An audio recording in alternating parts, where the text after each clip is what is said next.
Vamos, tema 46, página 24, libro de Socialismo, Cálculo Económico y Función Empresarial. Ábranlo, por favor, por la página 136. Y lo que vamos a hacer en primer lugar es referirnos a los diferentes tipos o clases de socialismo. Recuerden que hemos definido el socialismo como todo sistema institucional basado en la coacción en contra del libre ejercicio de la función empresarial. Y hemos explicado por qué este ideal de coordinar la sociedad desde arriba en base a mandatos coactivos, cuando se ejerce, se pretende llevar a cabo de una manera institucionalizada, organizada, repetitiva, muy previsible, está condenado a fracaso, que es teóricamente imposible organizar la sociedad desde arriba, básicamente por razones de tipo epistemológico. ¿Por qué es imposible que el órgano encargado de organizar la sociedad pueda hacerse con el conocimiento, con la información que necesita para dar un contenido coordinador a sus mandatos? Y vimos las razones por las que esto era así. Hablábamos de menos a más importantes, en primer lugar del enorme, inmenso volumen de información que necesitaría para poder organizar la sociedad. En segundo lugar, dada la naturaleza o el tipo de información de que se trata, que es una información de tipo empresarial, que es subjetiva, que es tácita, no articulable, que por tanto no es transmisible de manera formalizada a un órgano central, de manera que él lo pueda entender, digerir y plasmar en una norma que, impuesta a los ciudadanos de a pie, pueda inducir orden en vez de caos. Pero es que además decíamos, y este era el tercer argumento, que era quizás el más importante junto con el cuarto, que es que el conocimiento de información del que estamos hablando no es un conocimiento de información que esté dado y que por tanto esté ahí disponible para ser transmitido, sino que es un conocimiento de información que está continuamente cambiando. De hecho, cualquier órgano de planificación que, no importa lo bueno que sean sus fines, se empeñe en coordinar y organizar la sociedad con éxito, el tipo de información que necesita no es una información sobre hechos ya acaecidos, sobre hechos históricos, aunque sean muy recientes, sino que necesita una información sobre lo que va a suceder el día de mañana. Es decir, una información empresarial que mientras no hayan creado los empresarios no existe. De hecho, necesita una información que todavía no ha sido descubierta empresarialmente. Difícilmente se va a transmitir al órgano de planificación ese conocimiento si todavía no lo han creado los seres humanos de a pie. Pero es que, y esta era la cuarta razón, recuerden, la propia coacción sistemática, que es la esencia misma del ideal socialista, imponer por la fuerza aquello que se estima bueno, en la medida en que incide en el cuerpo social y en las parcelas en las que incide, bloquea la creatividad empresarial de la información o conocimiento que precisamente necesita, como agua de mayo, el órgano planificador para dar un contenido coordinador a sus mandatos. Y esto es lo que denominamos la paradoja del socialismo. Solo puede tener éxito si incorpora una información que solo son capaces de crear a pie de obra, como si dijéramos los empresarios, si se les deja actuar libremente. Como el socialismo siempre incide imponiendo por la fuerza, socialismo es coacción, si no es simplemente pues, un brindis al sol, buenismo, sugerencias, etc. No, es imponer por la fuerza del boletín oficial del Estado. Y el que no cumpla, multa, policía, cárcel. ¿De acuerdo? Y si te escapas de la cárcel te pegan un tiro y te matan. Y eso está legitimado. Socialismo es coacción, la coacción bloquea la creatividad de la información que precisamente necesita el jerarca para dar un contenido coordinador a sus mandatos. Y esta es la demostración en términos científicos de que el socialismo es un error intelectual, al margen de cualquier otra consideración de tipo político, pasional, de que nos gusten unos, nos gusten los otros, o de que los fines sean muy buenos. Mire, yo quiero ayudar a los pobres, etc. Si usted quiere ayudar a los pobres tendrá que buscar otra fórmula. Pues apuntarse a una ONG, convencer a gente para que voluntariamente les ayude, etcétera. Pero si usted lo que pretende es ir por la vía rápida, hacerse con el poder e imponer por la fuerza determinado modelo social, lo que hará será destruir la civilización. Y esto es la conclusión a la que llegamos desde el punto de vista científico. Ahora, la plasmación del sistema socialista es bastante variada. Desde el punto de vista histórico se ha plasmado en diferentes tipos o clases. A efectos simplificativos, hoy vamos a considerar básicamente 4 grandes tipos de socialismo. Y vamos a empezar partiendo de la página 136 del libro, por el llamado socialismo real o de las economías de tipo soviético. Este es un sistema socialista que en los tiempos actuales está prácticamente en declive. De haber tenido una gran extensión en el mundo, hoy en día prácticamente pues ha quedado reducido a unos pocos, valga la redundancia, reductos. Concretamente tenemos el caso de Corea del Norte, tenemos en Asia pues la economía del Vietnam, más o menos algunas parcelas importantes en la China comunista, y Cuba y poco más. Sin embargo, esto es relativamente reciente, porque hasta la caída del muro de Berlín, en el siglo pasado, en el año 1989, el socialismo de las economías de tipo soviético estaba muy extendido. Este quizás es el socialismo más profundo, también se le llama socialismo real. Se caracteriza porque la coacción sistemática se extiende a los más amplios ámbitos de la economía, y además con un nivel de profundidad muy grande, en la medida en que caracteriza a este socialismo lo que se denomina la propiedad pública de los medios de producción, es decir, todos los factores de producción, todos los bienes económicos de orden superior, que son aquellos que se utilizan en un proceso de acción para, recuerden, colaborando junto con otros factores complementarios y después de un proceso de tiempo, que conlleva tiempo, madurar en bienes y servicios de consumo. Todas las etapas intermedias previas son de titularidad pública, o expresado de otra manera, más real y más cruda. La coacción institucional se extiende a todos los procesos de producción. Está prohibido, por tanto, que exista ningún proceso empresarial privado. Todos los factores productivos, todas las industrias, la tierra, los bienes de capital, etcétera, son de titularidad pública. No existe, por tanto, bolsa de valores, donde se intercambien libremente títulos que representen una fracción de la propiedad. No, es el socialismo real, es el socialismo más profundo. Se justifica, como siempre, para hacerlo atractivo, en base a los más elevados fines. Por ejemplo, acabar con las cadenas que oprimen al proletariado o a los trabajadores. Los motivos del socialismo de tipo real son siempre grandilocuentes, se defienden de manera apasionada. Por ejemplo, liberar a la humanidad de sus cadenas, conseguir una igualdad en los resultados, es el ideal por antonomasia de la justicia. Socialismo o muerte, es uno de los lemas que siempre que hay una manifestación en Cuba ponen con grandes letras, etcétera. Parece mentira, pero es una tragedia, que millones y millones de personas han muerto como consecuencia de querer llevar a la práctica este ideal, y muchos de ellos además de buena fe, pensando que lo que estaban haciendo era lo mejor. Y además esto se ha filtrado, incluso en otros ámbitos, por ejemplo en el ámbito religioso, ahora hablaremos de la teología de la liberación, etcétera. Cállense, señoritas, no me distraigan. Tiene un interés grande efectuar un estudio detallado de las principales características de este sistema de socialismo real, de cómo funcionaba, de los problemas que tenía en la extinta Unión Soviética, pero desde luego actualmente se encuentra en una situación de franca decadencia. Vamos a pasar al segundo tipo de socialismo, que es el socialismo más próximo a nosotros, que se considera que es un socialismo más light, que es el socialismo democrático, o la famosa socialdemocracia. Este es el socialismo más popular hoy en día. Históricamente surge como una separación táctica del socialismo de tipo real, que tiene lugar pues, en el siglo XX,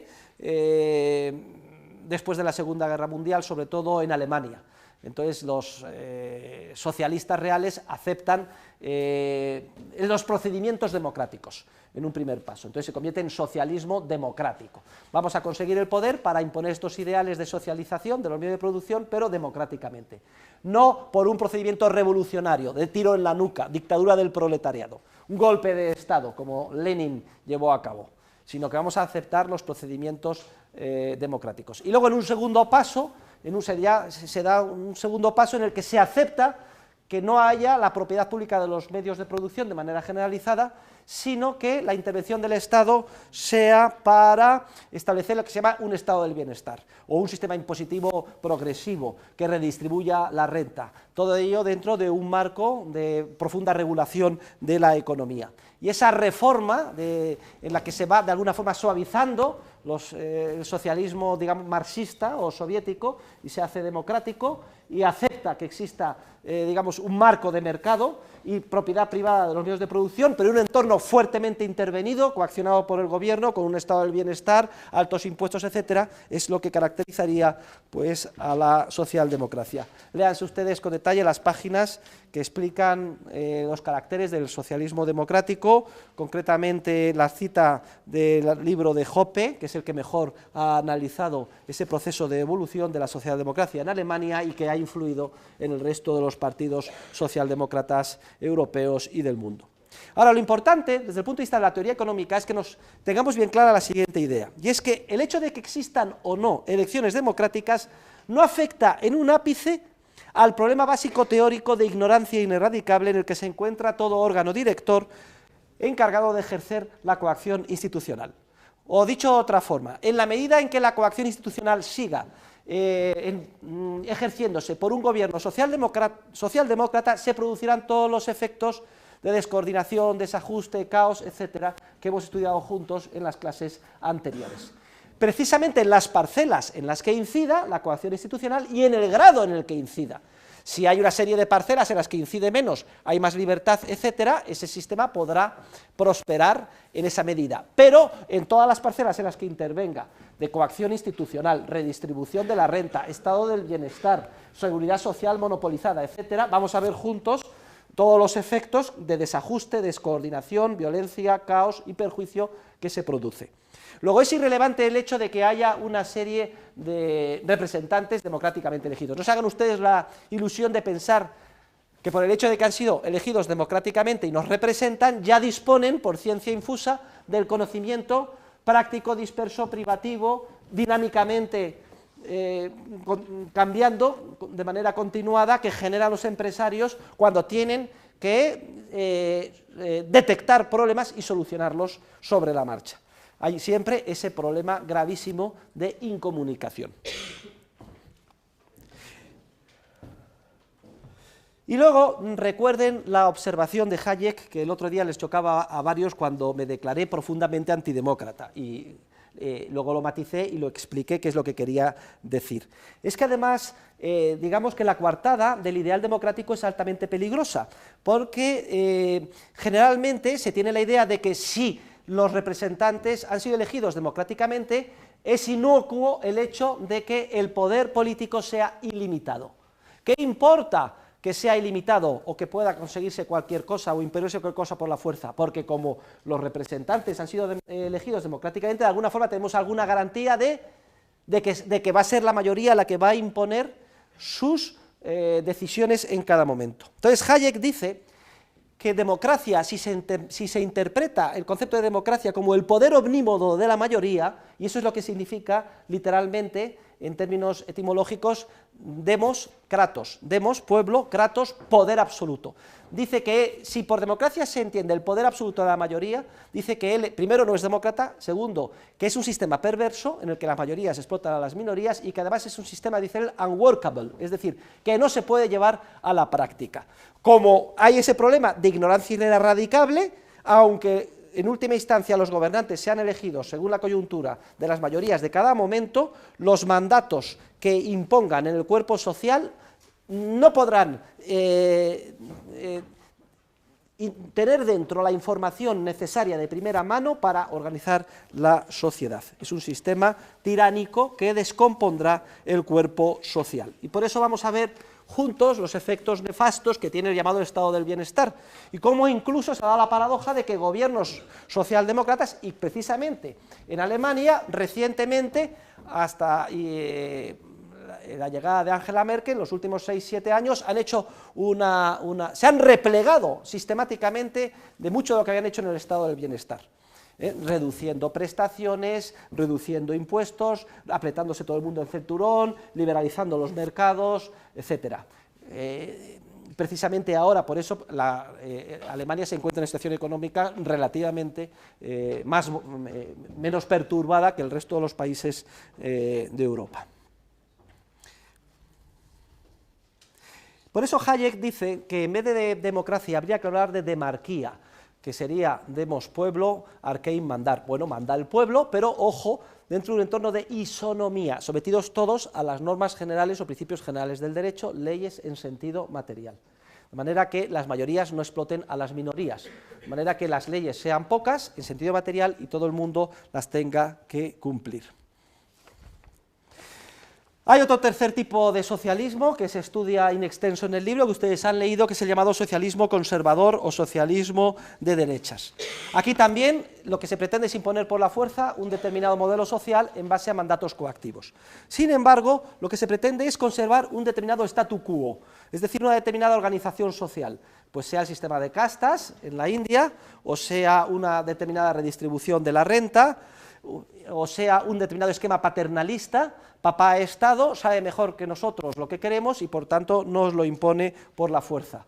O sea una sociedad, que también es una manifestación típica del socialismo de derechas, organizada jerárquicamente en base en la que los valores más importantes son los valores relacionados con el ejército, sería el socialismo militar. No me importa que sea el estatus militar, el estatus social, el estatus relacionado con la religión, una determinada redistribución de la renta o un sistema de castas. Lo que caracteriza al socialismo conservador o de derechas es su paternalismo e imponer por la fuerza un sistema preestablecido que se considera justo y bueno.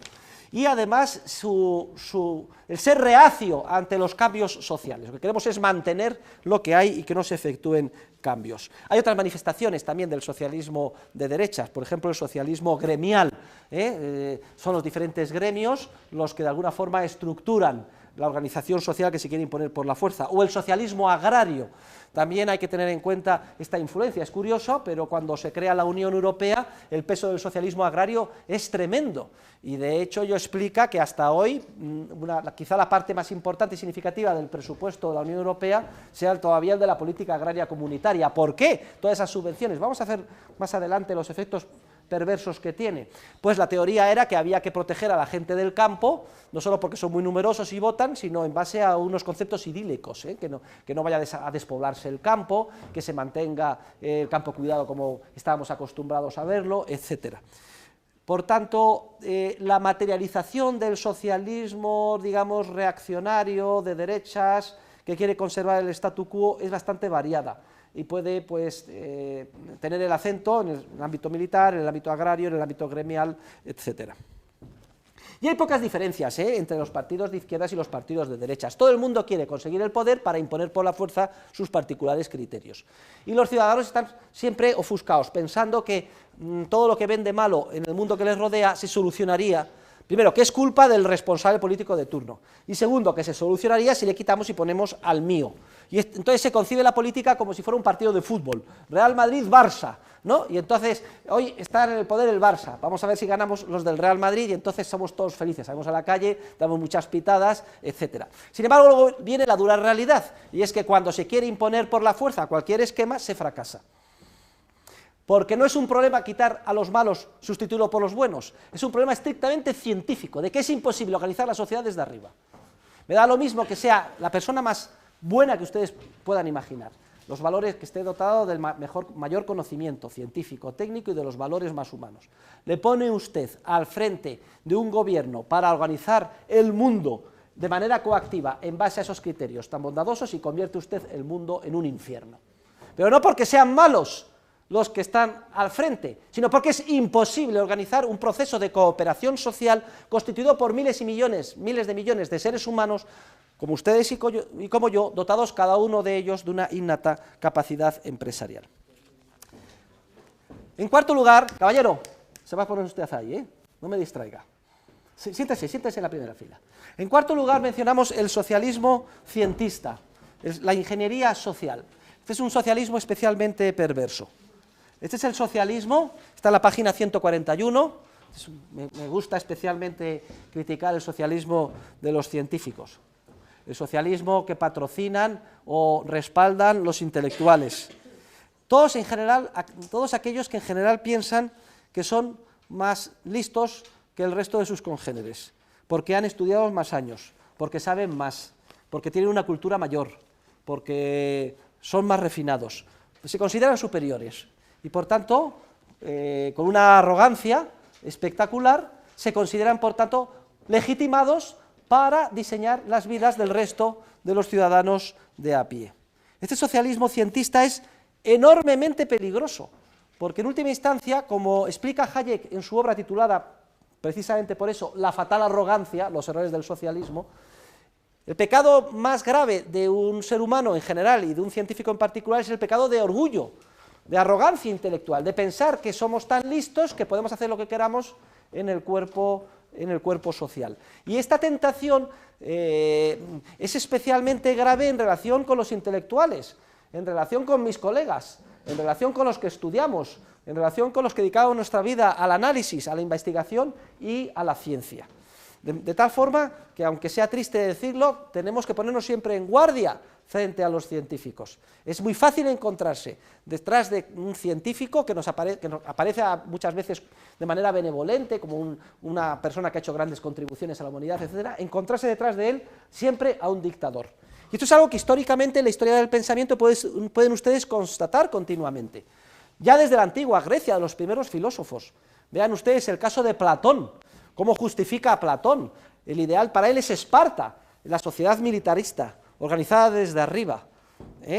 Cómo desdeña a los empresarios, a los artesanos, a los comerciantes. ¿Y qué es lo que dice Platón? Dice, pues esa sociedad militarista, comunista, en la que todos los recursos están puestos a disposición de todo el mundo, en la que no existe familia. ¿Qué es eso de la familia burguesa? No, sino que las mujeres pues están a disposición de todos los hombres, hay un pool, a lo que hay es un pool de mujeres. Entonces cada uno echa mano cada día de la que quiere, y luego se tienen los hijos, y afortunadamente, razona Platón, no hay relaciones de lealtad familiares, un papá y una mamá, sino que el hijo es del Estado. Por cierto, aquel que nace crippled, o que no es una persona que se pueda concebir que va a servir para el ejército fuerte, etcétera, se le despeña por determinada roca y se le mata, y así no tenemos que alimentar esa boca. Y eso está perfecta y racionalmente organizado por el rey filósofo, es decir, el más inteligente, el más listo, el científico, que ¿quién es? Precisamente Platón, dice, yo soy yo, claro, yo soy el que diseño la sociedad ideal y la impongo por la fuerza. ¿Quién va a estar mejor legitimado que yo, el más listo, para organizar la sociedad desde arriba? Y ese es el modelo de Esparta. Y no les extrañe a ustedes, por ejemplo, ¿quién vio la película Los 300 se llamaba? Era una especie de película con dibujos animados, ¿se acuerdan? Bueno, pues fíjense cómo se envía la idea subliminal. ¿Ahí quiénes son los buenos? ¿Quiénes son los que salvan a Grecia? Joder, los 300 tíos, de espartanos. ¿Cómo van todos? Los pintan musculosos, y cuando van camino de las Termópilas, ¿no? en el desfiladero, se encuentran con los de Atenas. ¿Cómo pintan la película los de Atenas? Pues unos tontolabas, aparecen allí. ¿Pero tú qué eres? No, yo soy zapatero. Zapatero. ¿Y tú qué eres? Yo soy curtidor. Los pintan como idiotas, poco menos.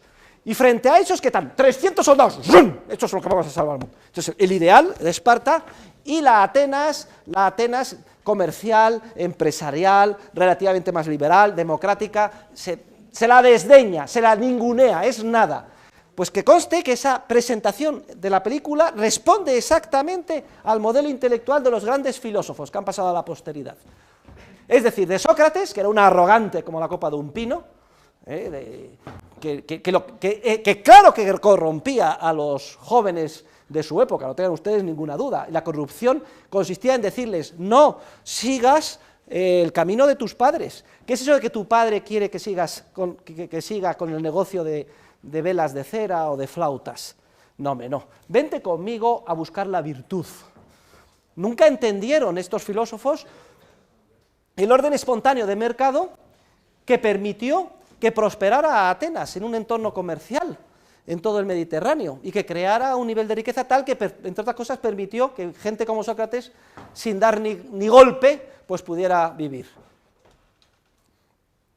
Y uno de los principales discípulos de Sócrates es Platón, menudo pájaro, léanse ustedes sus aportaciones. Y Aristóteles, que está un poco entre dos aguas, tampoco es trigo limpio, porque Aristóteles, para empezar, ¿qué fue?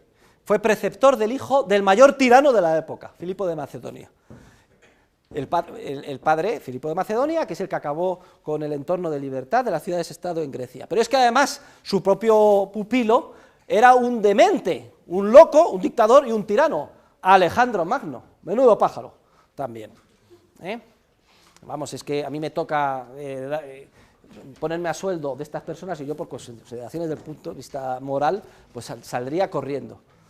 Es cierto que se encuentra que Aristóteles defiende la propiedad privada, tampoco con mucho convencimiento, pero tampoco entiende el orden espontáneo del mercado. Dice Aristóteles que sería imposible concebir una ciudad-estado de más de 50 o 100.000 habitantes porque sería imposible organizarla desde arriba. No entiende el orden espontáneo del mercado.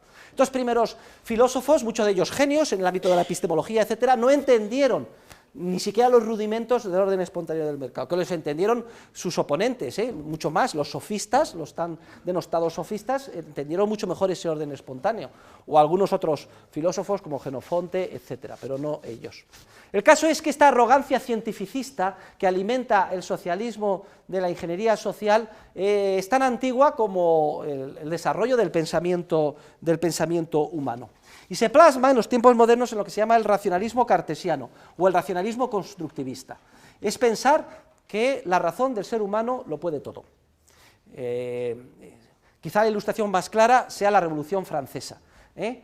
Se destruyen las imágenes en las iglesias y se sustituyen por la diosa razón. Se deifica la razón del ser humano. Se pone tal confianza en la razón del ser humano que pensamos que por vía razonable, por vía científica, pueden solucionarse todos los problemas. Que gracias a la técnica, a la ingeniería, a los avances de las ciencias de la naturaleza, plasmando esa forma de enfrentarnos al mundo, al ámbito social, podemos desarrollar una ingeniería social que, aplicando una serie de recetas, permitiría organizar la sociedad de una manera más justa, de una manera eficiente.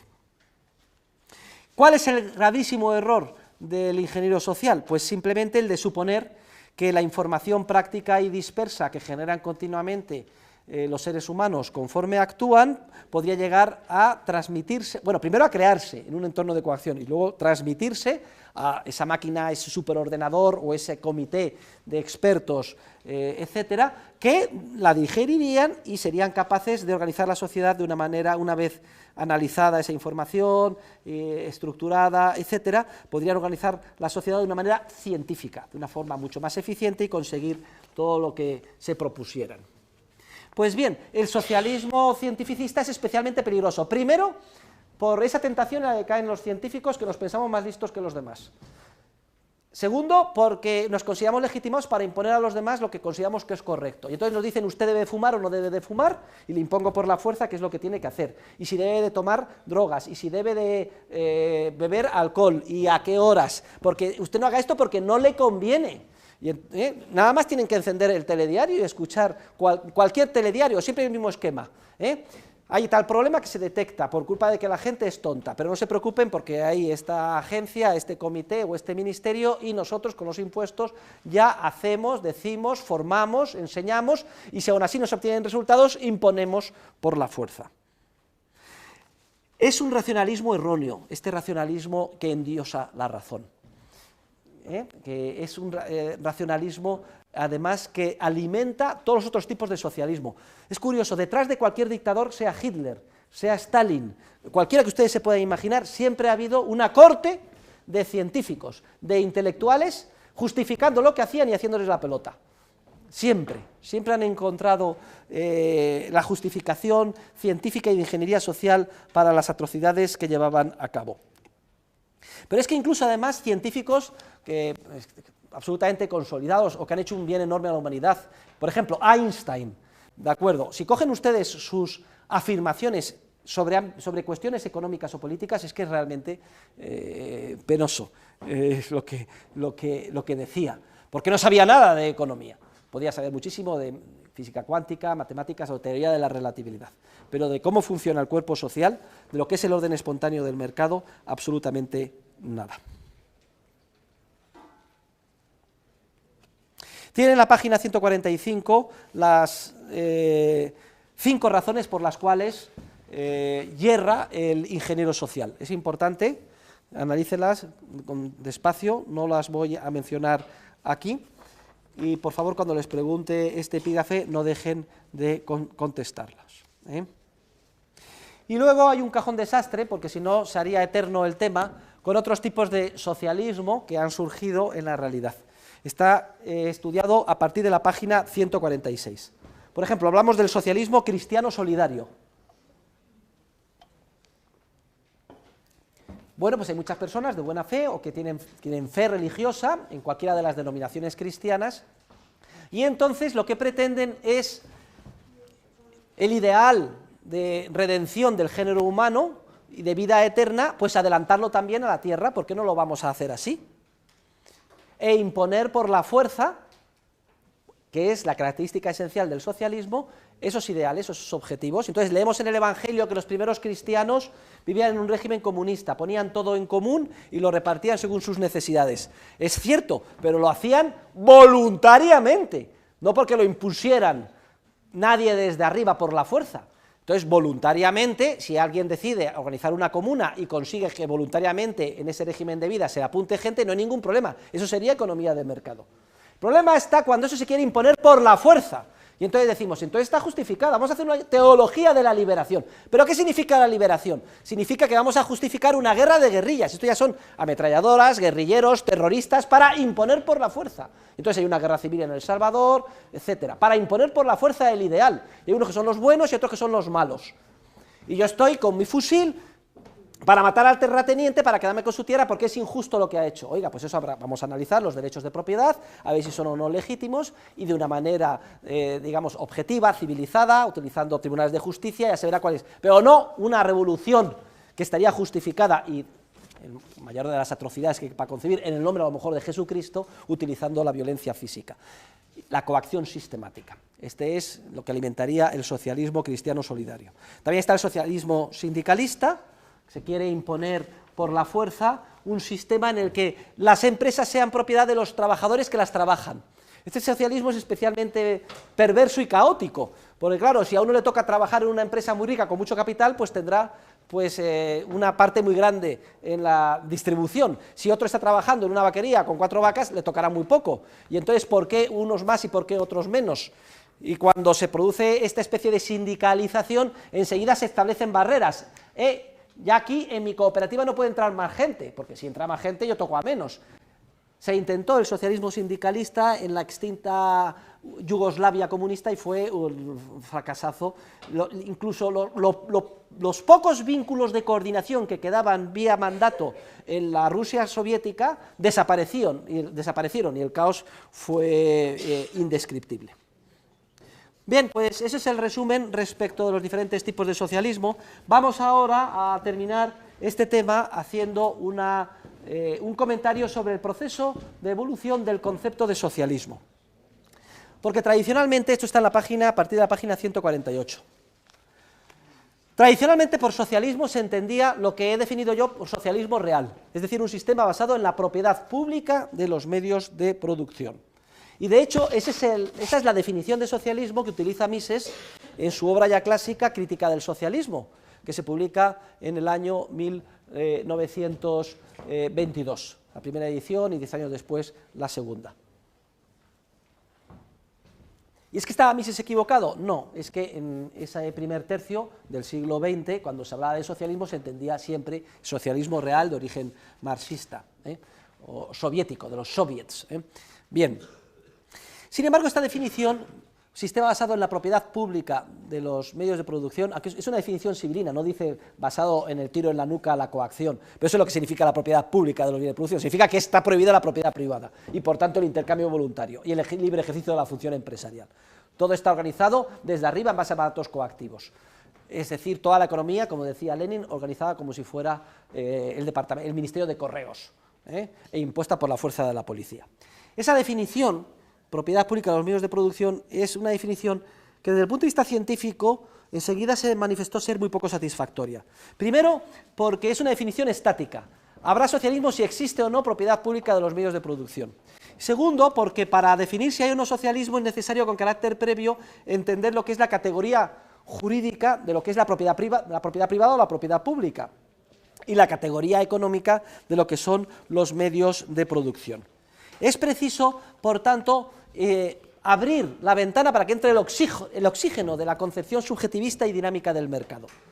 Lo importante no es tanto si hay o no propiedad pública sobre una categoría económica, medios de producción, sino identificar de manera transparente la esencia del socialismo. Y la esencia del socialismo en términos dinámicos es la coacción. La coacción es una acción humana, que consiste en violentar a los demás para que hagan no lo que ellos quieran, sino lo que quiero yo. Forzarles, imponerles por la fuerza, ya saben, violencia física o amenaza de violencia física. Y así, hacia los años 80 del siglo pasado, se produce un avance muy importante en la definición y en la concepción del socialismo, básicamente de la mano de Hans Hermann Hoppe, que se acaba de jubilar, es muy amigo mío, fue doctor en economía y en filosofía, estudió en la escuela de Frankfurt con Habermas, que era un marxista, pero de la teoría de la argumentación. Luego descubrió a Mises y a Rothbard, se fue a Estados Unidos y fue catedrático en la Universidad de Las Vegas hasta su jubilación. Entonces Hoppe escribe un libro titulado Teoría del socialismo y del capitalismo, que supone un avance, como digo, significativo en la concepción del socialismo, porque ya define el socialismo no si existe o no, en función de si existe o no propiedad pública de los medios de producción, sino que se fija en la coacción.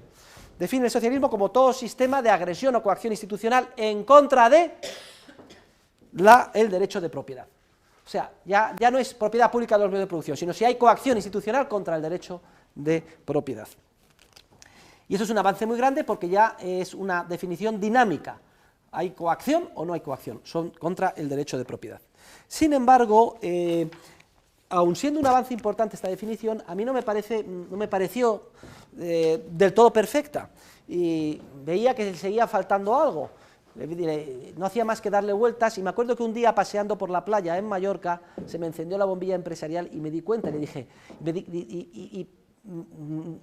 vi claro que faltaba lo siguiente en la definición. El problema no es detectar si hay coacción contra la propiedad privada, el derecho de propiedad, porque eso exige que previamente nos pongamos de acuerdo en qué es el derecho de propiedad, cuál es el derecho de propiedad justo. Previamente a una institución jurídica está el proceso espontáneo de interacciones humanas. Entonces, ¿qué es lo que se coacciona en última instancia? La coacción o la violencia es contra la acción humana de los otros seres humanos, que básicamente se plasma en su capacidad de creatividad y coordinación empresarial. Es el ejercicio de la empresarialidad, del in emprehendo prehendi prehensum, que significa descubrir, ver, darse cuenta de las oportunidades que surgen en el entorno y actuar en consecuencia para aprovecharse de las mismas, que de alguna forma plasma la esencia más típica de lo que es el ser humano, la naturaleza más esencial de lo que es el hombre, lo que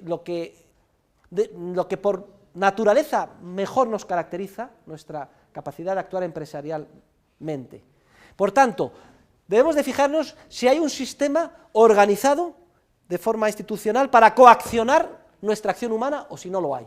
Y entonces, de alguna forma, doy el último paso y completo, a partir de la primera edición de mi libro, del que tienen ustedes, que se publica en el año 92, el socialismo, definiéndolo de una manera generalizada como todo sistema de agresión institucional en contra del libre ejercicio de la función empresarial. Es cierto que la interacción humana empresarial a través del orden espontáneo se plasma en una serie de comportamientos pautados de los que surge el derecho y en concreto el derecho de propiedad, sin duda alguna. Pero la acción humana de tipo empresarial es previa al derecho y la coacción es previa, en ese sentido puede serlo, a su plasmación jurídica. Y por eso llego a la definición que es la que hemos utilizado en clase. Como todo sistema, digo, socialismo lo debemos de entender como todo sistema de agresión institucional contra lo que sería una consecuencia evolutiva, contra lo que sería el origen del proceso evolutivo que se plasma en forma de derecho de propiedad, que es la acción humana o la función empresarial. Más que definir el socialismo, como hace Hoppe, coacción contra la consecuencia evolutiva del proceso, el derecho de propiedad, yo defino el socialismo como coacción contra la acción humana misma o función empresarial misma que encarna la naturaleza por antonomasia del ser humano.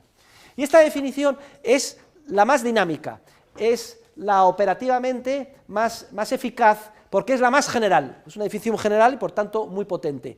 Y tiene una serie de ventajas, como por ejemplo la que comento en la página 151, y es que permite dar un tratamiento unitario al socialismo general, omnicomprensivo, real, o al socialismo a medio camino de la socialdemocracia, o al que se llama piecemeal social engineering, es decir, la ingeniería social por trocitos o por piezas o por prueba y error, y al intervencionismo.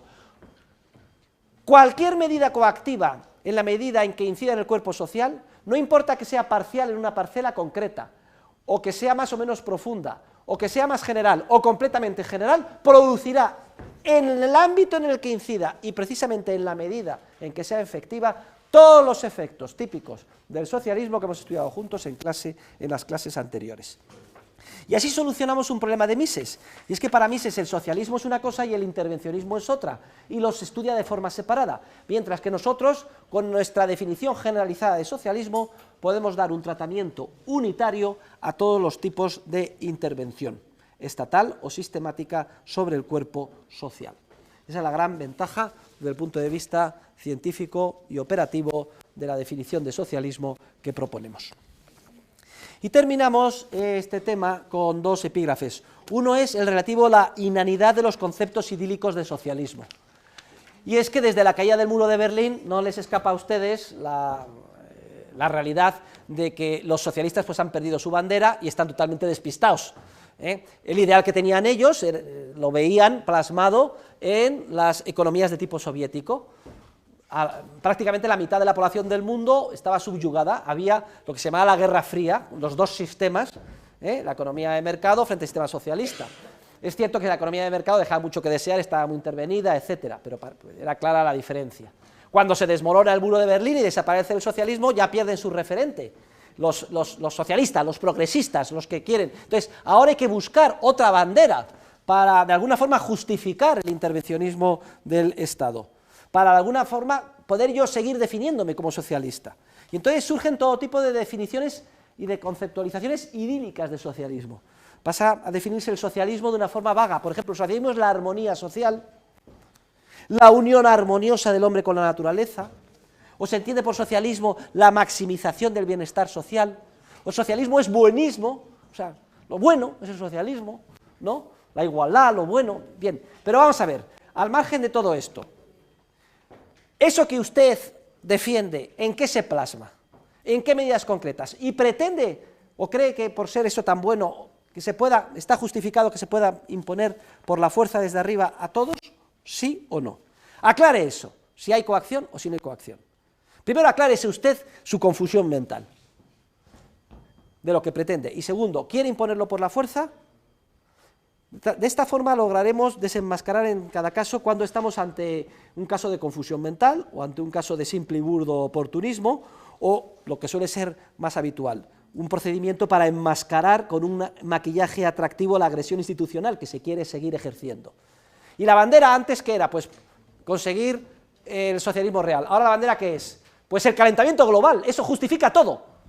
Justifica impuestos, prohibir que usted consuma, que no comamos vacas. Una nueva bandera para imponer por la fuerza, porque si no se impone por la fuerza y es todo voluntario, no hay problema de socialismo. Lo que caracteriza al socialismo es la coacción. Siempre busquen ustedes si al final es coacción o no, que se quiere imponer por la fuerza del Estado. Y la conclusión del tema es, ¿podrá rehabilitarse algún día el término socialismo? Porque si van ustedes a los países del este de Europa y hablan de socialismo, es que es el término que está más destruido, más corrompido, que tiene un sentido más peyorativo. Nadie quiere ni oír hablar del socialismo. Se les ha estado vendiendo el ideal socialista durante generaciones y no saben ustedes lo que han sufrido. En Occidente, como no hemos sufrido tanto, nos dejamos manipular más. Pero ¿algún día se podrá rehabilitar el término socialismo? De manera que quepa definirse como socialista una persona honesta, una persona que entienda cómo es el proceso espontáneo, como aquello que impulsa la sociedad, la civilización, la armonía. ¿Cuál es ese sistema? Pues está claro que el capitalismo, que la economía de mercado, que orden espontáneo de cooperación social.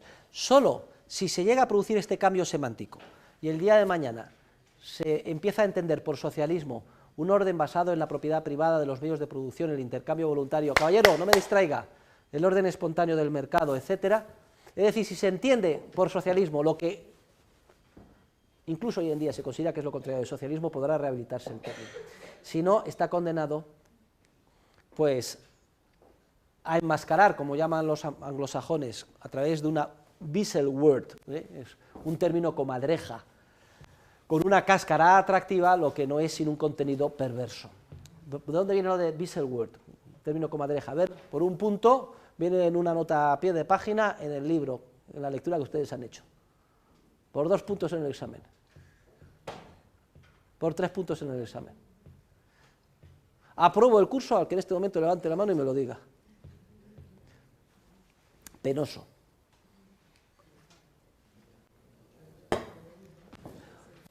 Un drama de Shakespeare, es You Like It, donde menciona exactamente en un pareado cómo las comadrejas son capaces, haciendo un pequeño agujerito en un huevo, en absorber el contenido dejando la cáscara intacta. Entonces, una palabra comadreja es aquella que ha sido su contenido totalmente prostituido. Por ejemplo, el término socialismo, absorbiendo, o el término democracia, o el término, su contenido, dándole un contenido que es justo el contrario y manteniéndole el envoltorio para que pique la gente, concretamente gente como ustedes. Pues ya saben, apunten, que le voy a preguntar lo de whistle word, W-E-A-S-E-L, whistle, comadreja, un término comadreja. De todas maneras, este proceso de evolución semántica, que no sabemos si se dará o no, un servidor de ustedes, es decir, el profesor que les habla, ya ha empezado en sus últimas obras, los últimos años, a tratar de impulsarlo. De tal manera que yo cada vez hablo menos de socialismo, que induce a error. Muchas personas piensan que me estoy refiriendo a conceptos de tipo político, y para mí tan socialista es Rajoy como Zapatero, etcétera. Induce a error, y además como científico tengo que procurar impulsar la evolución de la comprensión del mundo en función de cómo yo creo que es la verdad científica. Entonces cada vez hablo menos de socialismo y estoy empezando a hablar cada vez más de estatismo. Es que es el estatismo, en la medida en que encarna el ejercicio coactivo y sistemático de la violencia, el que produce todos los efectos negativos que hemos visto para el socialismo. Veremos si soy capaz, o si la evolución de los acontecimientos futuros va en esta misma línea, y en estas mismas clases, dentro de 10, 15 años, todo el análisis lo hago en relación con el estatismo. Y el libro, en vez de titularse Socialismo, Cálculo Económico y Función Empresarial, lo titulamos Estatismo, Cálculo Económico y Función Empresarial. Porque en última instancia es la utilización sistemática de la violencia que encarna el Estado la que produce todos los efectos negativos que estamos viendo.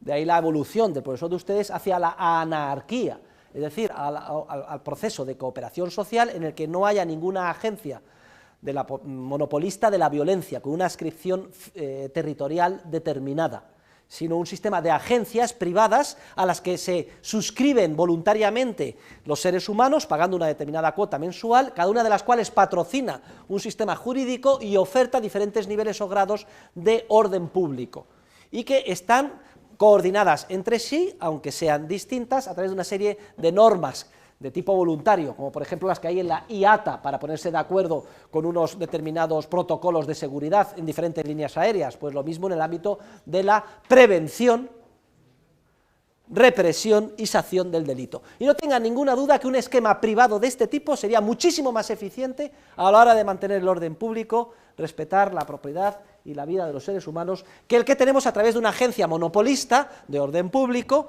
que por tanto está aquejada de todos los problemas de ignorancia ineradicable, de tipo burocrático, como las que estamos sufriendo con la policía pública o los sistemas de justicia estatales, etcétera. Y lo mismo que decimos en el ámbito del orden público, lo decimos en cualquier otro ámbito, en el ámbito monetario, en el ámbito de los bancos centrales, o en el ámbito de la seguridad social, en el ámbito del estado del bienestar, etcétera. Y es aquí donde estamos trabajando los catedráticos y los economistas de más avanzada hoy en día, a estas alturas, ya iniciada la segunda década del siglo XXI. ¿Cuáles serían las diferentes? Estamos estudiando cómo se organizaría una sociedad sin Estado, es decir, entendiendo por Estado una agencia que tiene el monopolio de la violencia sobre una determinada zona geográfica. ¿Cómo funcionaría un sistema basado en el orden espontáneo en el que hubieran empresas privadas que patrocinaran diferentes esquemas de derecho y de justicia en competencia unos con otros? Lo dejo aquí simplemente diseñado. Aquellos de ustedes que tengan interés les puedo dar la bibliografía más reciente y los diferentes artículos y libros. En español hemos publicado Justicia sin Estado, del profesor Bruce Benson, de la Universidad de Florida en Estados Unidos, lo tiene en Unión Editorial, por si quieren hacer el trabajo sobre él, además con una serie de estudios históricos deliciosos, que demuestran cómo la justicia ha funcionado muy bien y además de manera privada en muchos contextos históricos, o los trabajos del catedrático de la Universidad de Zúrich, Bruno Frey, que desarrolla las Functional Overlapping Competing Jurisdictions, jurisdicciones solapadas, que es lo que significa overlapping, en competencia, sin adscripción territorial, cada una de las cuales ofrece diferentes niveles de orden público, es decir, seguridad, defensa, tipo Prosegur, tipo Securitas, o tipo y además con un código jurídico determinado. En unas el aborto es delito, en otras el aborto no es delito, cada uno paga a la que considera, tampoco hay obligación de estar adscrito a ninguna, y luego se está estudiando y analizando qué pasa cuando uno roba el televisor al de otra agencia, qué pasa con los mafiosos, todo eso se está analizando. Y desde luego habría muchísimo menos mafiosos que hoy en día, porque el Estado es muy ineficiente por falta de información. Y de hecho, después de 30 años, ¿usted cree que una empresa, que en un sector, que en un proceso de mercado privado duraría una mafia durante 30 o 40 años? Vamos, es que eso es el colmo de la ineficiencia. No, un sector privado acabaría con las mafias de manera mucho más rápida, eficiente, barata y justa, que es lo más importante. Muy bien, pues con eso terminamos este tema. Nos queda todavía mucha clase, por lo menos 15 minutos. Y la parte de socialismo, en lo que se refiere al resto de los temas de socialismo, se los leen en el libro. Y empezamos, si van a la página 26, vamos a empezar con las lecturas que correspondían para el día de hoy. Bueno, para el día 15 de abril, que es el próximo jueves, empezamos la última parte del programa. Porque la última parte del programa, cállense por favor, que no hemos terminado todavía. Lo que vamos a hacer en la última parte del programa es, pues, bajarnos un poco del nivel de abstracción e ir un poco a la realidad. Bien, estamos insertos, para bien o para mal, vivimos en España, dentro de la Unión Europea, en el año 2010, siglo XXI, y vivimos en unas sociedades pues que no son ni economías de mercado puras, pero tampoco son sistemas de socialismo real, sino que se encuentran, son lo que se llaman las economías mixtas, son sistemas que llamamos intervencionistas. Entonces vamos a definir el intervencionismo, vamos a ver qué efectos tiene, y además vamos a aplicar el bagaje teórico que hemos estudiado juntos en este curso a los casos más importantes y significativos de intervencionismo. Vamos a hacer un inventario, por muestreo hemos elegido los casos más significativos de medidas de intervención, pero vamos a aplicar lo aprendido de tal manera que mutatis mutandi ustedes puedan con facilidad aplicar el mismo esquema conceptual a cualquier otra medida de intervención que quieran analizar. ¿De acuerdo? Entonces, lo primero que vamos a hacer, aquí estamos siguiendo Mises, la acción humana de Mises, a partir de la página 845, se la tienen ustedes que leer, machacar, subrayar, porque es enormemente práctico para la vida de ustedes. Porque lo que vamos a hacer es analizar el intervencionismo que tenemos más cerca, que más nos afecta a nuestras vidas, para que sepamos enfrentarnos a él. Bien, entonces la primera idea que desarrolla Mises en la acción humana es ¿qué es el intervencionismo? Ya saben ustedes que él ponía el acento en la diferencia entre intervencionismo y socialismo, y que desde el punto de vista mío, como acabo de explicar, no son sino dos manifestaciones del mismo tipo, si bien con diferentes grados de incidencia y de profundidad sobre el cuerpo social. Bueno, para Mises el intervencionismo se caracteriza porque existe mercado, o sea, hay un marco relativamente importante en el que son posibles los intercambios voluntarios, hay empresarios, podemos ejercer hasta cierto punto la función empresarial con un grado de libertad variable, en esos ámbitos. Existe propiedad privada, podemos ser propietarios pues, de nuestro piso, pues, de nuestro coche, tenemos un ámbito relativamente importante de propiedad privada. Pero, sin embargo, a la vez y simultáneamente, el Estado, en vez de limitarse a definir adecuadamente los derechos de propiedad y a protegerlos, el Estado asume una serie de funciones muchísimo mayores y además con un grado de profundidad y de extensión enorme. El Estado interviene prácticamente en todos los aspectos de la vida mercantil. Ustedes están insertos en una licenciatura, en un grado de Dirección y Administración de Empresas. Y ya verán cuando salgan a trabajar y se incorporen en sus empresas, qué parte tan importante del tiempo lo van a dedicar, en vez de a tratar de producir los bienes y servicios que quieren sus clientes de la manera más eficiente y más barata posible, qué enormidad de tiempo dedican a tratar de cumplimentar disposiciones, regulaciones, órdenes, mandatos administrativos, gestiones de tipo burocrático, o a tratar de alguna forma de buscarles las vueltas para que les afecten lo menos posible. Porque el Estado interviene, repito, muchísimo en la actividad mercantil, muchísimas parcelas, mediante mandatos, mediante prohibiciones. El Estado nos expropia la mitad de nuestra renta, es decir, trabajamos para el Estado prácticamente hasta junio, y se produce un proceso que luego se plasma en una serie de bienes y servicios que proporciona malamente el Estado y en el camino se quedan de manera muy ineficiente, desaparecen, se filtran, se corrompen muchísimos recursos.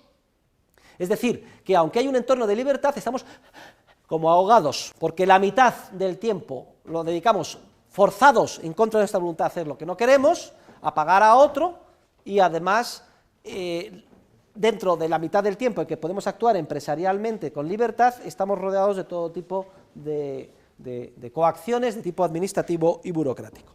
Entonces, el por qué el Estado interviene de esta manera, bueno, pues está claro, lo vamos a ver en una de las clases cuando estudiemos la escuela de la elección pública.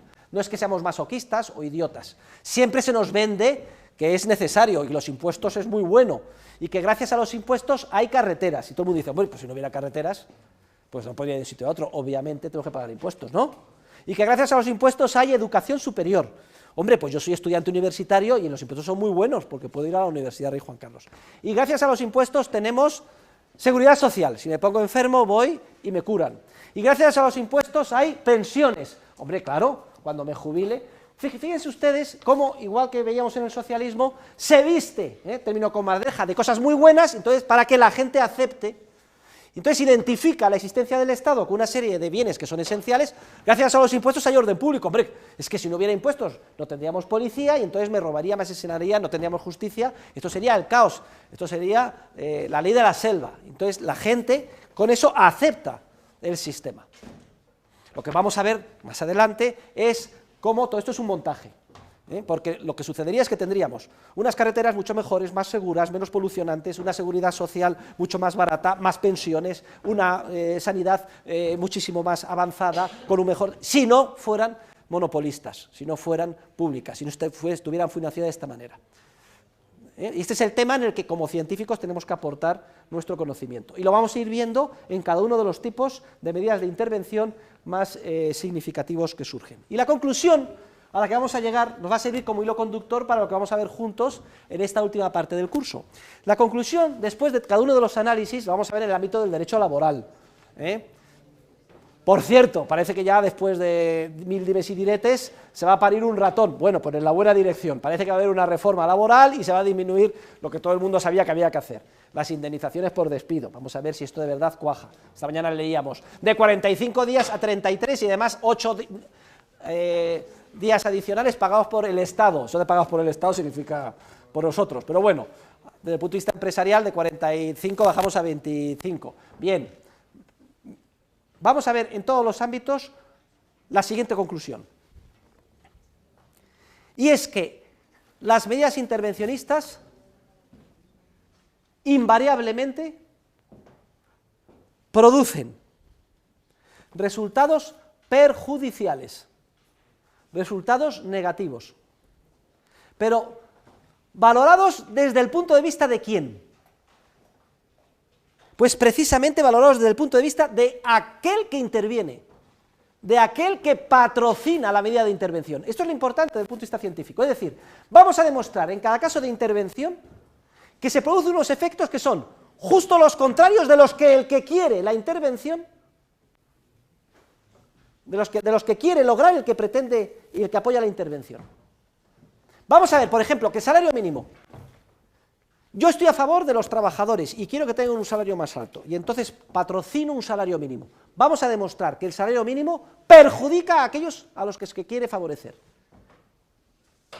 Es decir, que genera paro, desempleo y pobreza. Precisamente a aquellos a los que se quiere favorecer. Y vamos a ver lo mismo en relación con la seguridad social. Luego, fíjense qué importante es la aportación o la contribución de la ciencia económica. Que vamos a demostrar en términos científicos que cada medida de intervención produce unos efectos que son justo los contrarios de los que pretendía lograr aquel que patrocina o defiende la medida intervencionista. Es decir, unos efectos perjudiciales o negativos, pero no desde mi punto de vista, que no tendría ningún valor, sería simplemente un juicio de valor subjetivo, desde el punto de vista de aquel que de buena fe defiende la medida de intervención. Y esto sí que es una contribución importante que hace la economía al género humano. Muy bien, y vamos a empezar por la primera medida de intervención. Me gustaría que las numeraran, vamos a empezar a numerarlas, hoy vamos a ver la primera, vamos a hablar de las drogas ahora, que es muy interesante. Mañana, bueno, ya a partir de la semana que viene, el próximo jueves, ya seguiremos numerando, y así hasta las 9 o 10, que nos va a dar tiempo de ver juntos. Y la primera medida de intervención que quería comentar es la que está en el epígrafe 7 del tema 51, que se titula La intervención directa del gobierno sobre el consumo. ¿En qué consiste esta medida de intervención? Pues muy sencillo. El mandato que se impone por la fuerza desde arriba dice lo siguiente: queda prohibido, por ejemplo, beber alcohol. Tomen nota de todo lo que estoy diciendo, que es importante. Ustedes dos, quiten eso, cojan un papel y pónganse a escribir. Primera medida de intervención. Queda prohibido beber alcohol. No les extrañe, ha estado en vigor en determinados países durante muchos años. Por ejemplo, la famosa ley seca en Estados Unidos. Estaba prohibido beber alcohol. La producción, distribución, un delito. Y el consumo se te veía en determinadas circunstancias. Pero bueno, mutatis mutandi es lo mismo que existe en vigor hoy en día. Si quitan ustedes alcohol y piensan en otras drogas. Las drogas están prohibidas, la producción, distribución y el consumo, ya veríamos en qué circunstancias y cómo. Razón de la justificación, siempre muy buena. Como se justificó en la ley seca de Estados Unidos, es que el alcohol destroza a los alcohólicos. Es que cuántas familias están en una situación trágica por culpa del alcoholismo. Rotas, maridos que abandonan a sus mujeres, hijos que quedan en circunstancias. Es obvio que hay que prohibir una sustancia tan perjudicial. ¿Y para qué hablar de las drogas? O de los cocainómanos, o de los que caen en la heroína. ¿Quién no conoce a alguien que ha destrozado su vida por culpa de la droga? Entonces, Papá Estado sabe que nosotros somos como niños y que no sabemos cómo comportarnos, y entonces nos prohíbe beber alcohol, o drogarnos, o fumar, porque el acoso a los fumadores es algo, y es obvio, es que los estudios objetivos demuestran que aumenta el cáncer, produce cáncer de pulmón. Mi abuelo se murió de cáncer de pulmón por fumar. Y entonces queda prohibido fumar en todos los sitios públicos. Tiene usted que irse y todo el mundo está ahí fumando en la entrada, en una terraza o en un jardín, y no se puede fumar en los restaurantes, etc. Luego, por tanto, las consideraciones de tipo ético, pasional, los objetivos siempre son los superiores. Y el esquema es, yo sé mejor que tú y como tú no eres capaz, te lo impongo por la fuerza. ¡Pum! Y palo. ¿Qué efectos tiene esto desde el punto de vista estricto de la teoría económica?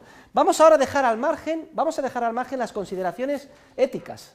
Es decir, hasta qué punto está legitimado que una persona prohíba por la fuerza que dos personas mayores de edad decidan comprarse o vender una botella de whisky, bebérsela, emborracharse o drogarse, etc. No vamos a entrar en esas consideraciones, que habría mucho que hablar al respecto.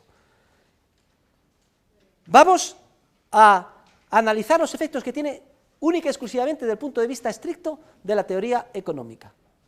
Pues bien, miren, mientras no cambie el género humano, mientras la gente siga aburriéndose y quiera de alguna forma inhibirse de la realidad, tomándose 1, 2, 3, 10, 20 o 30 copas, o inyectándose heroína o lo que sea, y esto es tan viejo como la humanidad misma, cójanse ustedes el Antiguo Testamento y Noé, es que el ser humano ha destilado todo lo destilable, uva, madera, cebada, trigo, todo lo destilable. ¿Para qué? Porque es muy aburrido vivir y tomarse una copa, pues hombre, el tímido se convierte en lenguaraz, las relaciones humanas se suavizan, etc. Incluso cojan ustedes en los evangelios y una cosa que se llama las bodas de Caná. ¿Qué pasó en las bodas de Caná? Hay unas bodas, se reúne todo el pueblo, empiezan a beber, plan, plan, plan, plan, plan, plan, y dice la Biblia que cuando estaban todos beodos, fíjese todos, ahí estaban todos, estaban todos los discípulos de Jesucristo, todos borrachos, se les terminó el vino, una situación angustiosa, entonces viene la madre de Jesús, oye, se les ha terminado el vino, Jesús, no ha llegado mi hora, pero las mujeres son un coñazo, que se les ha terminado el vino, que no ha llegado mi hora, que se les ha terminado el vino, joder, coñazo, coged esas tinajas, llenarlas de agua, servir el vino. Coño, qué vino más bueno, que estaba yo organizando esta. Estos tíos han hecho justo, son idiotas, son gilipollas. Lo contrario de lo que hace todo el mundo, porque todo el mundo pone el vino bueno al principio cuando están borrachos, y luego cuando la gente está borracha, pues ya da lo mismo, sacar garrafón, relleno, etcétera. Y aquí han hecho al revés. Han metido el vino malo al principio, el bueno. A mí me gustaría, debería de ser la verdad que un Vega Sicilia, debe ser la leche, el vino bueno al final. Y todos, y fíjense, si ya estaban borrachos cuando se terminó el alcohol, imagínense ustedes luego cuando empiezan a servir los garrafones de vino bueno. Bien, esto simplemente es una digresión para que vean que siempre hemos procurado, de alguna forma, inhibirnos de la realidad en mayor o menor grado. Mientras continúe la demanda, si la producción, distribución y consumo de estas sustancias se prohíbe, se produce un efecto inmediato, tremendo, y es que el coste de producción de la correspondiente sustancia en el mercado, en este caso en el mercado de negro ya, porque es ilegal, sube como la espuma. Mientras la gente quiera seguir bebiendo alcohol, como sucedió en la ley seca, ahora tiene que pagar mucho más por el alcohol. O como sucede ahora, porque una dosis de cualquiera de las drogas no vale nada, y sin embargo el mercado negro vale muchísimo. ¿Por qué? Porque hay que añadir al coste el coste de producir el producto y distribuirlo al margen de la ley. Y entonces se produce un efecto de enorme crecimiento, en primer lugar, de los precios. En segundo lugar, se produce un efecto de criminalización del proceso de producción, distribución y consumo. ¿Quiénes son los que se ocupan ahora de producir y distribuir las sustancias? Aquellos más expertos en violar la ley, es decir, se pone en manos de las mafias y los criminales el proceso de producción y distribución hasta que llega al consumo. Y a los consumidores en contacto con toda la criminalidad. Pero es que además esos criminales se forran, porque como son los que tienen más habilidad para violar la ley, venden el producto al margen de la ley a un precio elevadísimo, obtienen una fuente cuantiosísima de beneficios. Lo que les permite, por cierto, a su vez corromper el sistema para poder de alguna forma preponderar y cumplir sus objetivos. Pero es que además resulta que no pueden recurrir a los tribunales ordinarios de justicia para dirimir sus conflictos. Oiga, mire, yo pongo una demanda a mi competidor mafioso porque teníamos un acuerdo de distribuirnos el barrio de Salamanca y no lo ha cumplido. Entonces, por favor, ruego, señor juez, que me indemnice, porque yo soy el que distribuyo la cocaína en la mitad del barrio de Salamanca y este tío me está cogiendo. Venga, por favor. No lo pueden hacer. Entonces, si no lo pueden hacer, ¿a qué recurren? Pues muy sencillo, al tiro y a la violencia. Y luego, aquellas personas que no son capaces de comportarse adecuadamente con la droga, y este es otro de los efectos más graves que tiene la prohibición. Miren, cuando hay una sustancia, y las drogas son sustancias efectivamente peligrosas, y no me estoy refiriendo solo a las drogas tipo cocaína, heroína, etcétera, que son muy peligrosas, también el alcohol es una sustancia peligrosa, y el tabaco es una sustancia peligrosa. Sin embargo, en un orden espontáneo, aprendemos evolutivamente por prueba y error a cómo debemos de comportarnos en relación con las drogas. En un orden de libertad, tendemos, la mayor parte de los seres humanos, a aprender a comportarnos con esas drogas. De hecho, donde culturalmente es aceptable beber vino, hemos aprendido a beber vino. Sabemos cómo se bebe vino en el mundo mediterráneo. Bebemos en las comidas y sabemos que nos podemos tomar 2, 3 vasitos de vino. Los fines de semana a lo mejor un poco más. Y a lo mejor en las bodas de Caná ya se sabe que es una boda. Y no es nada raro, y lo tenemos internalizado. Cuando yo explicaba esta clase en Estados Unidos, en el mundo anglosajón es muy distinto, si van ustedes al norte de Europa también. Cuando se habla de alcohol es como si yo ahora les estuviera diciendo esto en relación con la cocaína. Miren ustedes, si se trata de esnifar cocaína, todo el mundo empezaría, joder, jaja, risas, otra se pone roja, ¿qué dice el profesor? Bien, pues esos comentarios que se producirían aquí si yo hablara de la cocaína, es lo que se producía con mis alumnos en Estados Unidos cuando yo hablaba del alcohol. Porque en Estados Unidos, en muchas zonas y por tradición anglosajona, está prohibido beber alcohol. Lo tienen regulado, solo en determinados sitios y determinadas horas. No han aprendido a comportarse con las sustancias. ¿Saben ustedes lo que es beber en esas zonas, en esos lugares de Estados Unidos, para la gente joven? Beber es coger una botella, bebérsela, cloc, cloc, cloc, cloc de whisky, otro, y caer al suelo vomitando y borracho y con coma etílico. Eso es beber. No han aprendido. De la misma manera que tampoco nosotros hemos aprendido, porque se nos prohíbe la posibilidad de experimentar empresarialmente, a mascar hojas de cocaína, o a esnifar hasta donde podemos sí o hasta donde podemos no. Pero no solo eso, no solo es que se criminaliza la producción, la distribución y el consumo, no solo es que se bloquea la posibilidad de experimentar como consumidores y aprender a comportarnos con la sustancia, es que además se criminaliza al pobre consumidor que por otras razones, los problemas que tiene la vida, de su estructuración interior, etcétera, caen en la droga. Y pasan de ser un enfermo a ser un criminal. Yo soy un enfermo dependiente de la droga y la necesito para vivir. Entonces, ¿qué hago? Pues atraco una farmacia, robo o mato a quien sea para conseguir mi dosis. Dosis que podría conseguir sin matar y sin robar en un mercado libre a un precio que es una fracción pequeñísima del que tiene hoy en día en un mercado negro. Pero no solo se corrompe toda la sociedad, como estamos viendo, sino que también se corrompe desde el punto de vista de la creatividad empresarial. Ustedes saben todo el esfuerzo, por ejemplo, de las farmacéuticas privadas dedicado a buscar drogas que tengan los efectos que quieren los consumidores, pero no los efectos negativos, de dependencia psicológica, de física, etcétera. También está bloqueado. No se puede experimentar con nuevas sustancias, salvo en un laboratorio de tapadillo. Durante años he dado clases en la Facultad de Derecho de la Universidad Complutense. Muchos de mis alumnos eran policías, porque hay un programa en el cuerpo de que si consiguen la carrera de Derecho, ascienden, etcétera. Invariablemente siempre decían lo mismo. Miren ustedes, profesor, tiene usted más razón que un santo. Dedicamos la mayor parte de nuestro tiempo a una lucha perdida en relación con las drogas.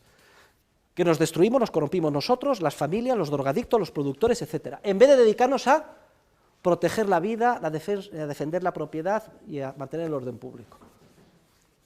Hay una película que creo que habrán visto ustedes, me parece que se titula Traffic. ¿La han visto, no? Pues cógenla por internet y mírenla. Ya verán cómo no es la droga la que destruye, sino la prohibición de la droga la que destruye a la sociedad. La hipocresía es inmensa en ese sentido. Y lo que perdemos y el daño y el coste que está haciendo, también. Hay una película, que no sé si habrán visto ustedes, que se titula Los Intocables. El protagonista es Kevin Costner. ¿La han visto? Que hace de Elliot Ness. ¿No la han visto? Pues venga, cómprense el DVD y véanla. Kevin Costner es Elliot Ness. Sale orgullosísimo de su academia en Washington, del FBI. Él va a salvar el mundo porque representa la ley y el orden. Primer destino, Chicago, años 30. Plena prohibición del alcohol, ley seca. Hasta que llega Elliot Ness con sus intocables, con la instrucción de que se haga cumplir la ley, Chicago era una balsa de agua.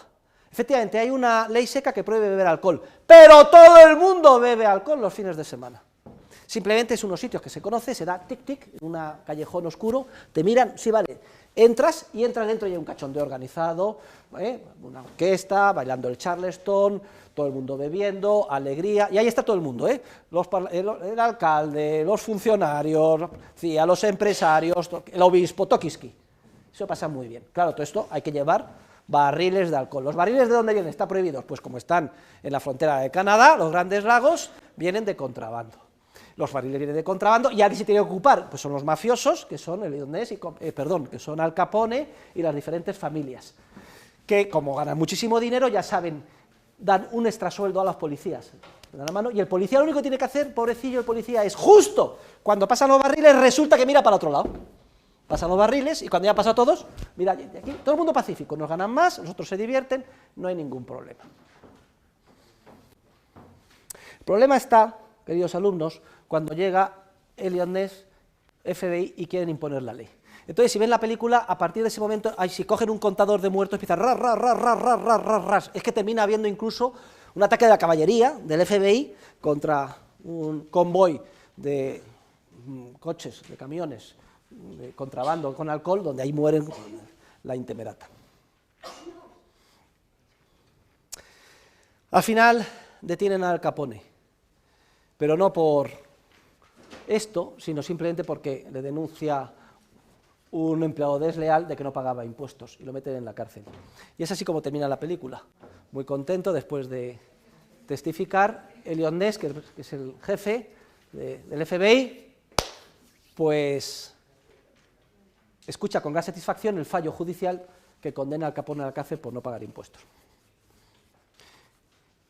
Y eso después de centenares de muertos en el camino, en los años previos. Tiroteos, violencias de todo tipo. Bueno, pues cuando deja el palacio judicial, el señor Ness, y esto lo pone muy bien en la película, está fumando un pitillo, todavía no ha llegado la prohibición de fumar, y entonces viene un niño y dice, últimas noticias, esos niños que venden por un centavo los periódicos, últimas noticias, compra el periódico y viene con grandes titulares, la ley seca ha sido abolida. ¿Qué medida más inteligente? ¿Por qué no se toma hoy en día en relación con todas las leyes secas que quedan en vigor con el resto de las drogas? Sería maravilloso. Y entonces el niño le pregunta, señor Ness, miren las noticias, la ley seca ha sido abolida, ¿y usted qué va a hacer ahora? Y entonces contesta Kevin Costner, Eliot Ness dice, ¿yo ahora me voy a ir a tomar una copa de whisky. ¿Será hijo puta? Después de todo lo que ha organizado, ahora se va a tomar una copa de whisky, a este le cargan, en vez de perseguir a Al Capone, yo qué sé, gasear judíos, y la eficiencia es extraordinaria.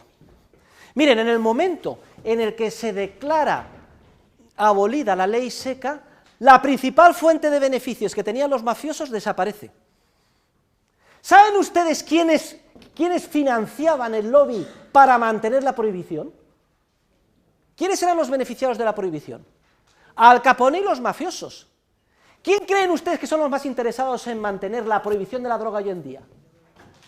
¡Las mafias! En el momento en que se liberalice la producción, distribución y consumo de las drogas, toda su fuente de beneficios desaparece. Se comprarían farmacias. Habría fumaderos de opio, como los ha habido en Estados Unidos hasta 1910. Estaba integrado en la sociedad, no había ningún problema, y si había alguien que estaba todo el día, había ido y caído en la droga, ese es un enfermo que hay que darle un tratamiento distinto, por otra vía. Pero igual que había cafés, bares, etcétera, había fumaderos de opio, y no pasaba nada. Ni se perseguía a nadie, ni tenían que prostituirse las niñas para conseguir su dosis, como vemos en Traffic, de droga, ni se destruía toda una sociedad por imponer por la fuerza un absurdo. Fíjense ustedes cómo la directa intervención en el consumo produce unos efectos que son justo los contrarios de aquellos que se quieren favorecer. Y no hace muchos años, a comienzos de este siglo, hicimos un seminario en la Universidad de Verano de Santander sobre este tema, liberalización de drogas, e invitamos a los magistrados más importantes del Tribunal Supremo Sala de lo Penal. ¡Qué satisfacción más grande fue escuchar de sus labios que teníamos plena razón! De ellos, que son los que están juzgando. Pues fíjense ustedes, si los policías nos indicaban, mis alumnos policías, que perdían su vida en destruir la sociedad persiguiendo la droga, y luego los magistrados del Supremo dicen que el daño que se crea es tremendo. Fíjense ustedes, lo tenemos en bandeja. No hay nada más que para acabar con todo este problema de la droga que liberalizarla en todos los ámbitos. Y esa es la principal conclusión a la que llegamos del análisis económico sobre esta primera medida de intervención. Muchas gracias, quedamos emplazados en el aula S1 el próximo jueves dentro del seminario que se le ha indicado. Muchas gracias.